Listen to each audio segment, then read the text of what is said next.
السلام عليكم، أهلا بيكم في بلدنا بالمصري.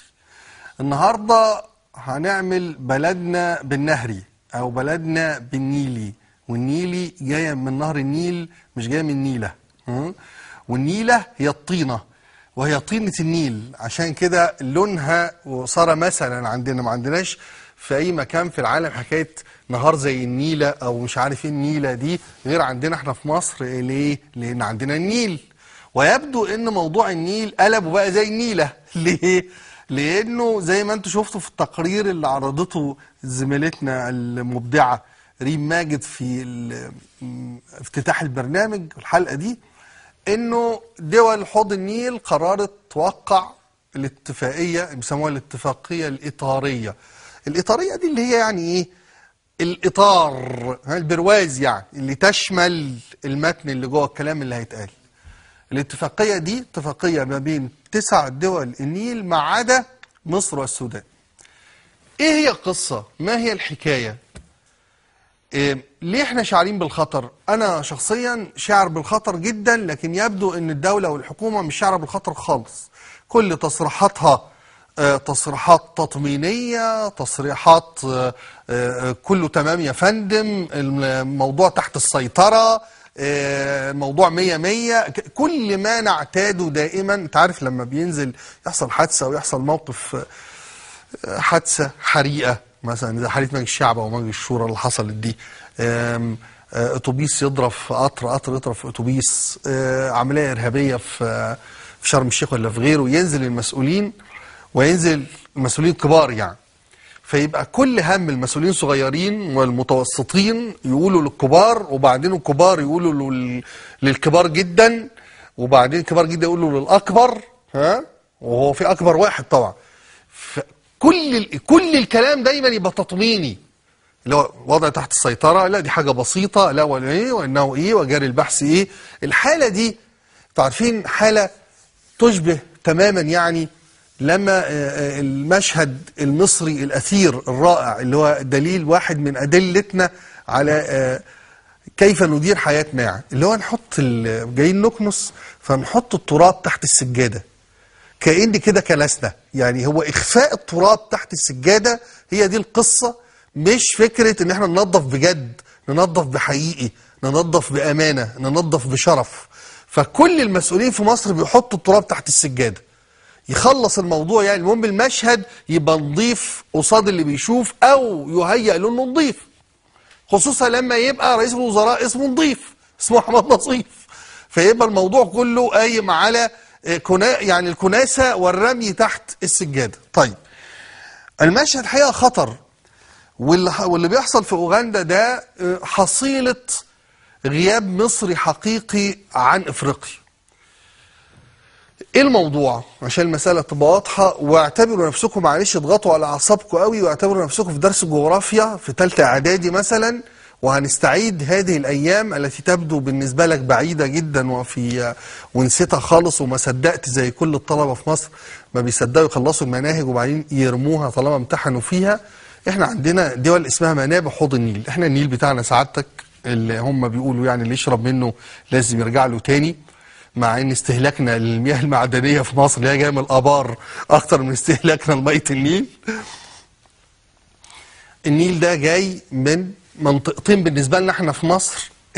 مصدر المياه الرئيسي عندنا جاي من اثيوبيا، بناخد 85% من حصتنا من اثيوبيا، و15% جاي من اوغندا.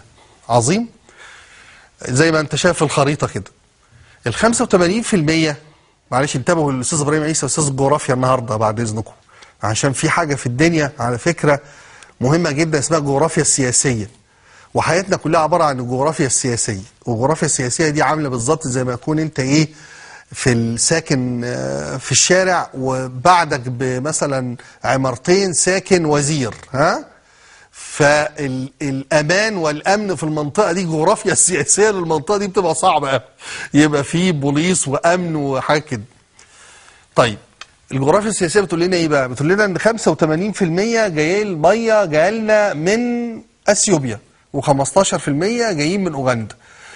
بناء على ايه؟ بناء على اتفاقية احنا عاملينها سنة 1955 وقبلها اتفاقية عاملينها سنة 1899.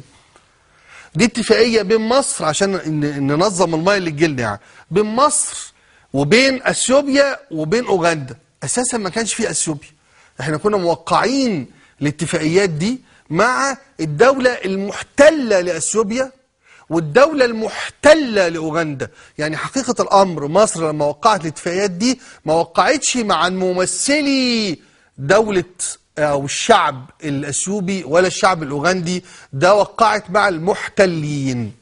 مر الزمن 50 سنة يا ابني، من 55 لغاية 2005، ثم حتى الآن الدول دي بتقول يا جماعة أنا عايز أغير الاتفاقية دي. الاتفاقية دي عايزين نغيرها لسببين. السبب الأولاني إنها لا تريحني ولا تطمئنني ولا تستجيب لاحتياجاتي أنا الشعب الأوغندي، الشعب الأثيوبي، والدول بقى الأخرى اللي في حوض النيل اللي هي الكونغو، اللي هي رواندا. طبعا أنا يعني عايز أقول لكم إنه كتير جدا الواحد بيشعر بأسى غير طبيعي لما نلاقي مصر والمصريين يجهلون هذه الدول جهلا مطلقا ومطبقا.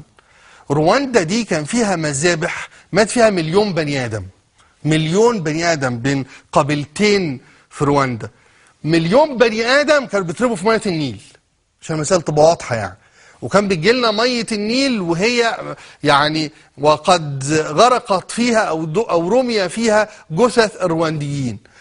أنت وأنت قاعد مثلا ساكن في السيدة وحبيبك ساكن في الحسين، ها؟ لو حصل حاجة في الحسين المفروض ان انت تتأثر، تهتم، تشوف في ايه.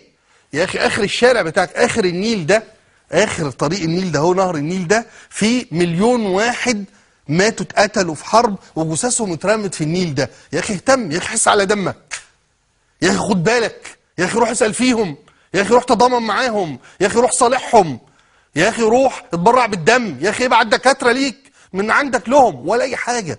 عشان كده لما الناس دي بقى تيجي تقول عايزين نغير الاتفاقيه للسببين دول. السبب الاولاني الاتفاقيات دي ما بقتش عجباني، واحنا كمان عدى على اتفاقيه منهم يجي 100 سنه وعدى على اتفاقيه منهم 50 سنه، فنقعد نتناقش. والحاجه الثانيه سعادتك ما مضيتش الاتفاقيه دي معايا، سعادتك مضيت الاتفاقيات دي مع اللي كانوا بيحتلوني. يعني يرضيك سعادتك لو انا كنت ماضي سعادتك مع اللورد كرومر فتيجي تلزم سعادتك باتفاقيه عملها اللورد كرومر؟ ما ينفعش. يبقى تعالى نتفق من جديد. المصريين هنا، الحكومه المصريه هنا، اولا الشعب مش هنا خالص. يعني الشعب اساسا مش معني بتلوث النيل اللي بيشربه ده، وان الناس لا مؤاخذه بتعمل اللا مؤاخذه في النيل، وانه مصانع مصر بترمي المخلفات بتاعتها الملوثه والملوثه في النيل. واحنا مش مهتمين خالص. انا بتفرج على فيلم امبارح ولقيت نجلاء فتحي بتشيل الميه وتشرب فيلم ابو ربيع وبتشرب ميه النيل. يا سلام، مفيش لا يجرؤ بني ادم انه يمد ايده كده ويجيب منه ويشرب الميه بتاعته. احنا اتهبلنا؟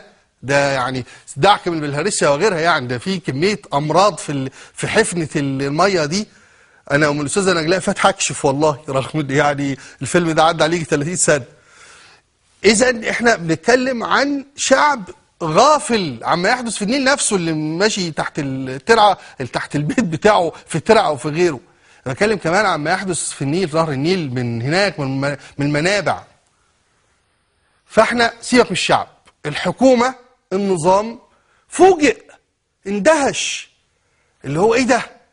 اللي شويه لا مؤاخذه، لان انا اعتقد انه النبره دي والنعره دي هي اللي هتودينا في 60 داهيه اذا ما كانتش ودتنا فعلا. ما بقاش كمان غير دول اللي يطلبوا مش عارف يغيروا ليه، لا يمكن، احنا مستحيل. وتعاملنا كاننا ايه؟ النغمه بقى الجميله، النفخ الحلو ده، النفخ بتاع زمان الحلو الجميل ده، البالونات دي اللي يقول لك ايه؟ الحقوق التاريخيه، احنا الدوله الرائده، احنا الدوله الزعيمه.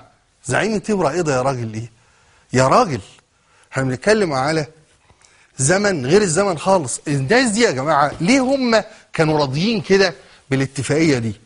وليه الشعوب الافريقيه لم تنزعج اطلاقا من ان مصر بتاخد 55 مليار متر مكعب كده لله مجانا، يعني اكتر من